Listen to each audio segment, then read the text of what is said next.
কত সবজিপাতি দেখেন। আর এই এত সবজিপাতি দেখা কি রান্না করব কি মনে হইতেছে?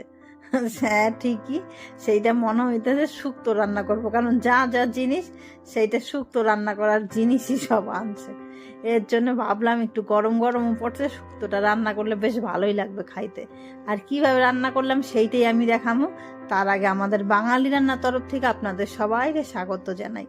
আর এদিকে ডালের বড়িও ছিল অনেকগুলো, সেইগুলোও নিয়ে নিয়েছি। আর সব সবজিগুলো এবার আমি কাটতে নিছি, বটিটা দিয়ে সবগুলো বেশ সুন্দর করে একই সাইজ করে একটু লম্বা লম্বা করে কিন্তু সব সবজিগুলো মানে কাটতে নেওয়া হয়েছে। এইবার উনানে কড়াই নিয়ে নিছি, কড়াইয়ের মধ্যে তেলও দিয়ে দিছি অনেকটা। তেলটা ভালোই গরম হয়েছে। প্রথমে বড়িটা আমি ভাজতে নেব। বড়িটা কিন্তু যখন ভাজুম গ্যাসের ফ্লেমটা কিন্তু আস্তেই দেব। তেলটা গরম হয়ে গেলেই তারপরে কিন্তু আস্তে দেবো, নাহলে কিন্তু সাথে সাথেই বড়িগুলো পুরো একদম পুরা মানে লাল হয়ে যায় বেশি অতিরিক্ত। তাই এইরকম গ্যাসের ফ্লেমটা আস্তে দিয়ে ভাজলে কিন্তু বড়িটা সুন্দর ভাজা হয়। আমি সেই রকম করেই ভাজতে নিতেছি।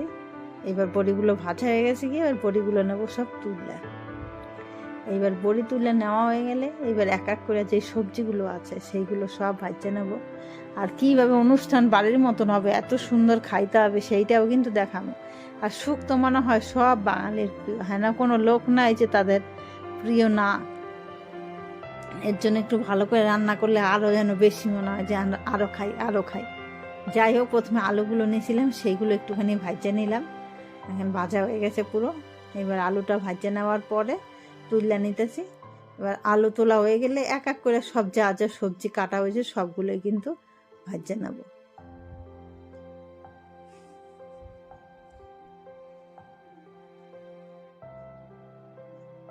এইবার বেগুনটা ভাজে নিতেছি। আর বেগুনটা ভাজা কিন্তু আলাদা একটা বাটিতেই আমি রাখুম, কারণ সব সবজির সাথে দেব না, তাহলে বেগুনটা একদম পুরোপুরি গইলা যায়, গিয়ে একটু পরে দিলে সুন্দর হয়।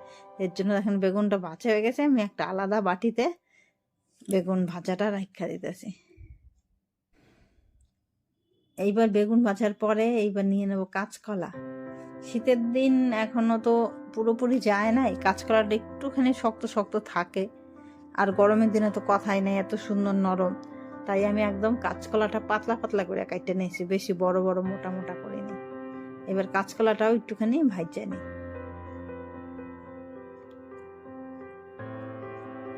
কাঁচকলাটাও দেখেন ভাজা হয়ে গেছে গিয়ে, এবার কাঁচকলাটা তুলে নিই।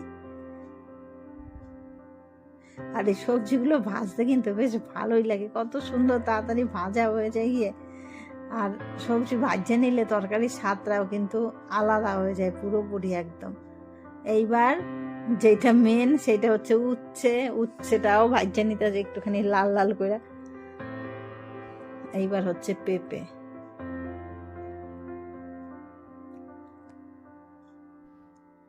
এইবার পেঁপেটাও ভাজা হয়ে গেল, পেঁপেটাও তুলে নিই। এবার বাদ রয়েছে এখনো সজনে ডাঁটা, সেইগুলো সব ভাজা নিতেছি। সজনে ডাঁটা তো আর সেই রকম করে ভাজতে লাগবে না, পুরোপুরি একটুখানি তেলের মধ্যে শুধু দিলাম। এইবার কড়াইয়ের মধ্যে দিয়ে দিলাম আরও তেল, আর দিয়ে দিলাম ফোড়নে শুকনো লঙ্কা, তেজপাতা আর 5 ফোড়ন, আর একটুখানি রাঁধুনি। এই না দিলে কিন্তু আর শুক্তো হয় না। যাই হোক, একটু ফোড়নটা লাল লাল হয়ে গেলে গিয়ে এর মধ্যে দিয়ে দেবো আদা। আদাটা বাটা করে নিয়েছিলাম আগে থেকে। এইবার আদাটা দিয়ে দিলাম। আদাটা দিয়ে একটুখানি ভাজা ভাজা হয়ে গেলেই এরপরে যা সবজি ভাজাগুলো সেইগুলো সব দিয়ে দিলাম।